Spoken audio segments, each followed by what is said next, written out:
44% des personnes interrogées le placent en tête de leur sujet de préoccupation, devant la santé, l'insécurité, l'immigration et même l'environnement.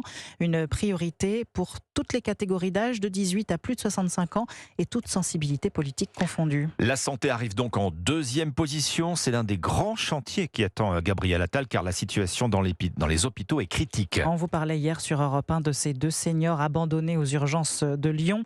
Aujourd'hui, on vous emmène au CHU de Nantes, où une patiente est décédée la semaine dernière alors qu'elle attendait une prise en charge. Les syndicats vont demander aujourd'hui des explications à la direction de l'établissement. Les précisions de la correspondante d'Europe 1, Sandrine Prioul. Selon la direction du CHU, il y avait un pic de fréquentation.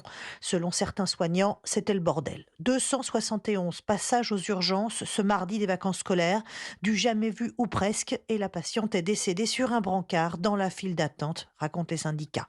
À la CGT, Olivier Terrien va saisir les instances ce matin pour comprendre le drame. C'est un problème qui est récurrent. On a supprimé tellement de lits ces dernières années qu'aujourd'hui, on n'arrive plus à trouver de lits dans des situations critiques où on a un flux important de passages aux urgences pour pouvoir hospitaliser ces patients. Donc, faute de lits, ils attendent dans le service des urgences. C'est dans ces circonstances-là qu'il peut arriver des décès dans les files d'attente. Parce que ce qu'on oublie souvent, c'est cette notion de perte de chance. Plus on va attendre dans une file d'attente, moins on va être pris en charge et plus on peut arriver à des situations critiques comme celle du décès. Le délégué syndical qui redit ici ses besoins au nouveau Premier ministre, lui rappelant sa promesse la veille de renforcer les services publics de la santé et de l'hôpital.